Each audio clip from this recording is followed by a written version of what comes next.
Assalamualaikum warahmatullahi wabarakatuh. Kami dari kelompok 10 yang beranggotakan Indi Friandani dan Atar Haikal Aryo Putro.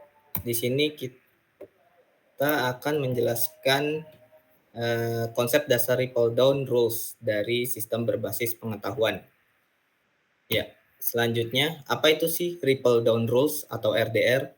Definisi Ripple Down Rules atau RDR adalah metode inkremental dan berbasis kasus untuk membangun basis pengetahuan di mana pengetahuan direpresentasikan sebagai himpunan aturan yang disusun dalam struktur pohon. Dengan setiap aturan dapat memiliki cabang pengecualian.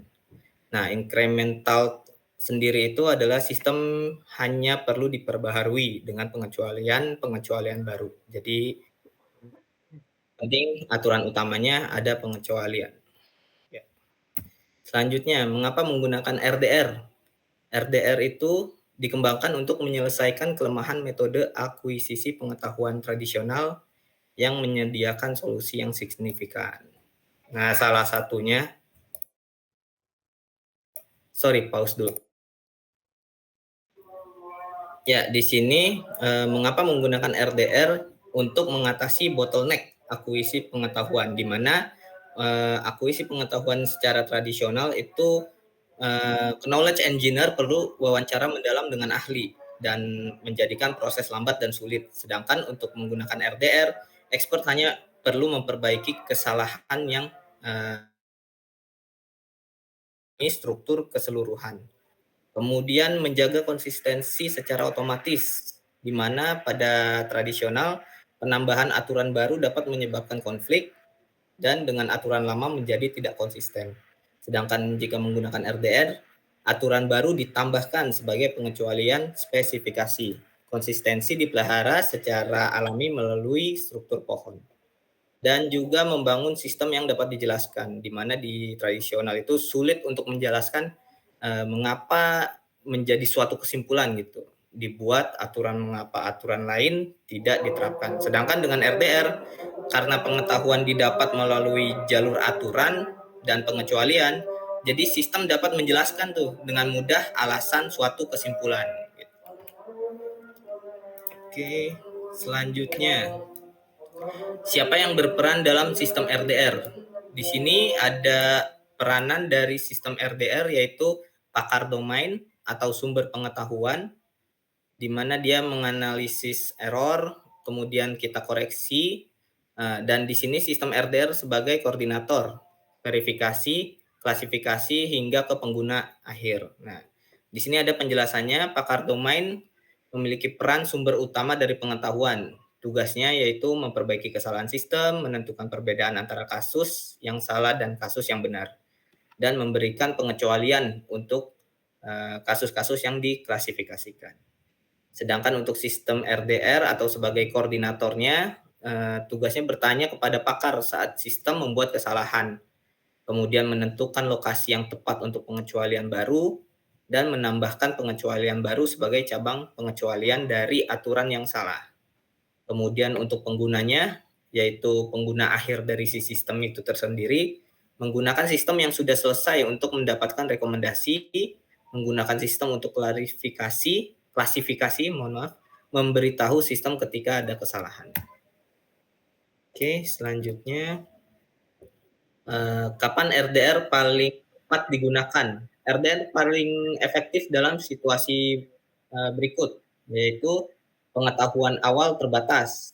Jadi, saat pengetahuan awal terbatas, Anda dapat memulai dengan aturan yang sangat sederhana atau bahkan dari nol. Sistem akan berkembang seiring waktu.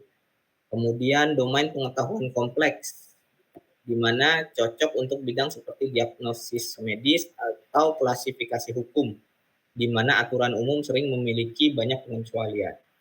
Kemudian di pengetahuan terus berkembang. RTR sangat cocok untuk bidang-bidang di mana pengetahuan terus ditemukan karena sistem dapat dengan mudah diperbaharui tanpa harus merekonstruksi struktur yang ada.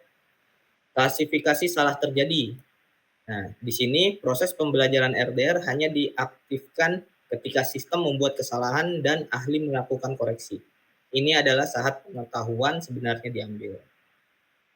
Di sini ada proses evolusi pengetahuan dengan RDR, di mana pengetahuan awal sederhana atau tidak ada sama sekali, kemudian terdapat kesalahan sistem, kemudian dilakukan koreksi oleh expert dengan penjelasannya, kemudian penambahan pengecualian. Nah, di sini knowledge update salah satu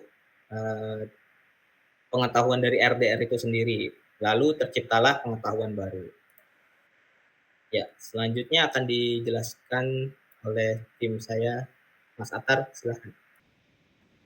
Ya, terima kasih Mas Andi. Saya akan menjelaskan lanjutan dari Mas Andi ya, yaitu di mana RDR diterapkan.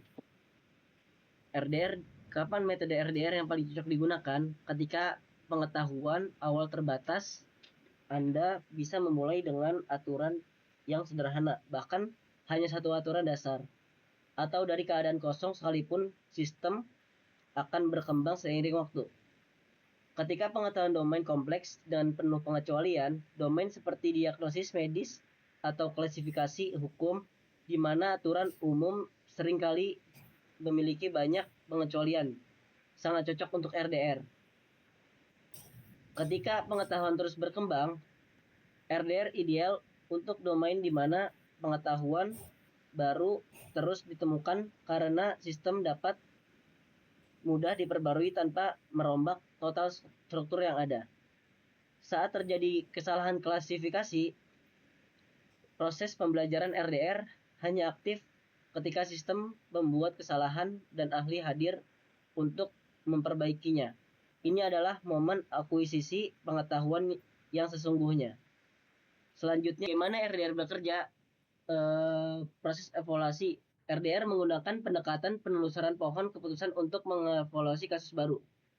Prosesnya dimulai dari aturan paling umum, not akar, dan berlanjut ke pengecualian hingga menemukan kesimpulan yang tepat. Input kasus baru. Yang pertama, input kasus baru. Kedua, penelusuran dari not akar. Ketiga, pencocokan aturan. Keempat, penentuan kesimpulan akhir. Selanjutnya, bagaimana RDR bekerja? Proses pembelajaran RDR dimulai ketika sistem membuat kesalahan. Seseorang expert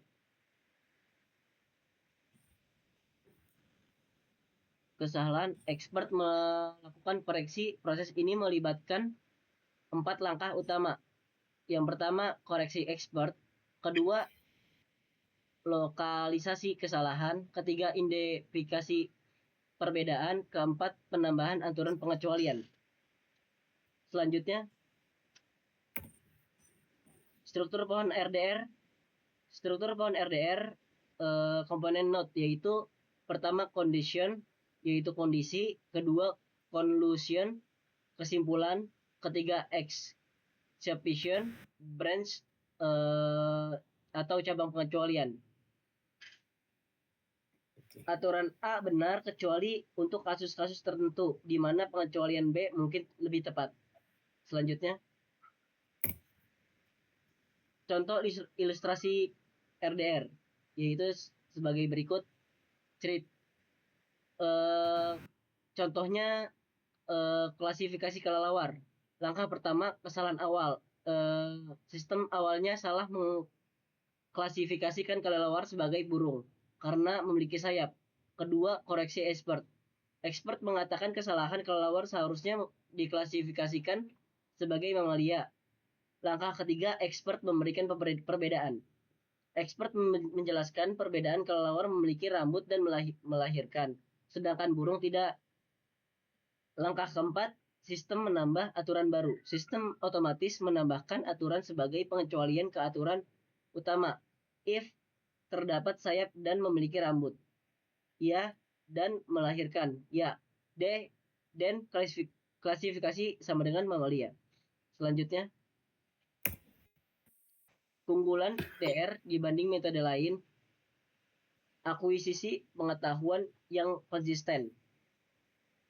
Pada RDR, pengetahuan diakuisisi secara konsisten. Secara pengecualian hanya perlu ditambahkan tanpa merusak aturan-aturan yang sudah benar. Pendekatan berbasis kasus nyata. Expert hanya perlu menangani kasus-kasus nyata yang salah diklasifikasikan tanpa perlu aturan abstrak. Expert tidak perlu memutuskan atau merumuskan aturan dari awal.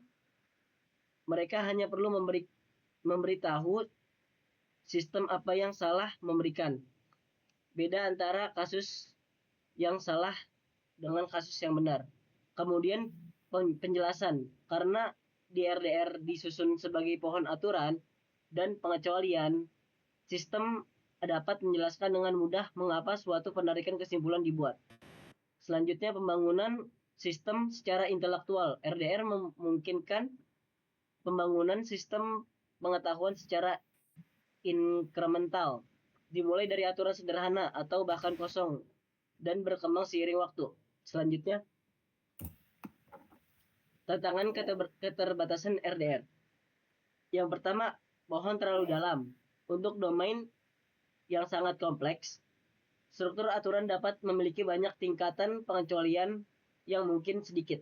Ketergantungan pada urutan kasus, urutan penambahan aturan dapat mempengaruhi pohon urutan yang berbeda untuk memperbaiki kesalahan menghasilkan struktur pohon yang berbeda, meskipun akurasi akhirnya yang sama.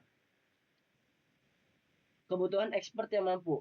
Keberhasilan metode ini bergantung kemampuan expert untuk mengidentifikasi perbedaan relevan antara kasus yang salah diklasifikasikan dan kasus yang benar. Ini contoh strukturnya tadi. Selanjutnya, kesimpulannya, pendekatan yang praktis, solusi yang rebus dan dapat diterapkan dalam dunia nyata, bukan teori yang abstrak. Selanjutnya, tumbuh secara organik. Pengetahuan tidak dibangun dari nol, tapi berkembang dari kesalahan dan pengecualian. Ketiga, pengalaman belajar. Sistem belajar hanya ketika ada kesalahan dan pakar hadir untuk memberikan koreksi. Keempat, struktur alami. Menjaga konsistensi alami melalui struktur pohon dan cabang pengecualian. Filosofi RDR, Triple Down Rules, adalah pendekatan yang elegan untuk menangkap pengetahuan pakar, bukan membangun bibel aturan yang sempurna dari awal, melainkan membiarkan basis pengetahuan tumbuh secara organik seperti pakar sebenarnya belajar melalui pengalaman koreksi dan penanganan pengecualian satu persatu. Selanjutnya, sekian dari kami. Terima kasih. Oke. Oke. Assalamualaikum warahmatullahi wabarakatuh. Waalaikumsalam.